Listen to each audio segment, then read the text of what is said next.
বাস্তবায়ন করতে হবে।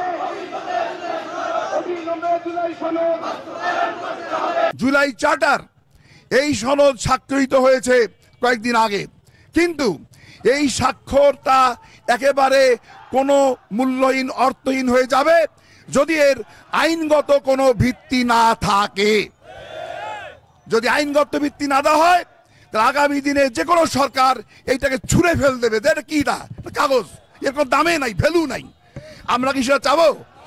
নিশ্চয়ই চাবো না।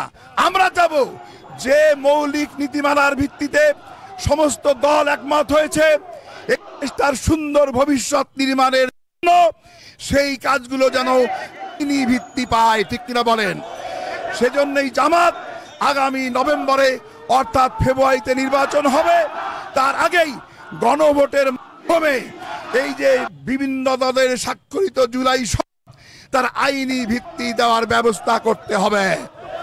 যদি বেটির বিয়েও দেন বা বেটার বিয়েও দেন, আগে বর এবং পাত্রী ঠিক করা হয় কি না? বর ছাড়া পাত্রী ছাড়া বিয়ে হয়? ঘটক ছাড়া বিয়ে হয়? তো এখন আমাদের সরকার একটা ভোট করবে, ভোটটা বিশাল ব্যাপার না?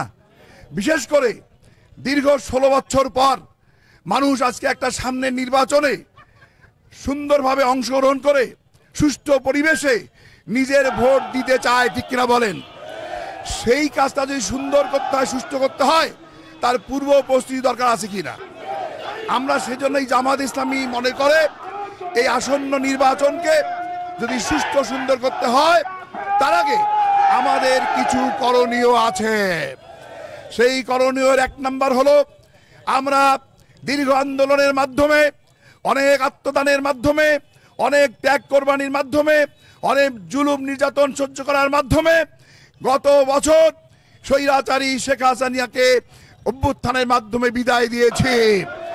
এই বিদায়ের পর আমরা চাই যে আগামী দিনে দেশটা সুন্দরভাবে চলে, যারা আত্মদান করলেন তাদের আকাঙ্ক্ষা স্বপ্ন যেন বাস্তবায়ন হয়।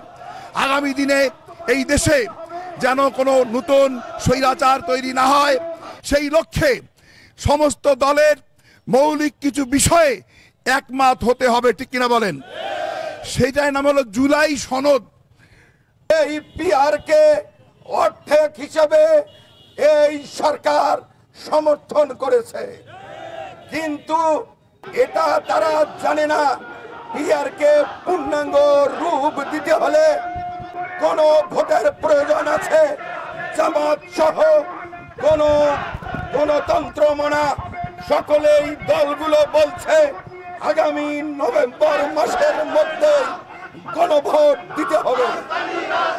এরপর আজকের বিক্ষোভের 2 নম্বর কারণ হচ্ছে খুনি হাসিনার সময় যারা তাদেরকে হত্যা করা হয়েছে, বিশেষ করে 36শে জুলাই গণ অভ্যুত্থানে যাদেরকে পাখির মতো হত্যা করা হয়েছে, তাদের এই হত্যাকারীদের বিচার বাংলাদেশের জনগণ প্রকাশ্য দেখতে চায়।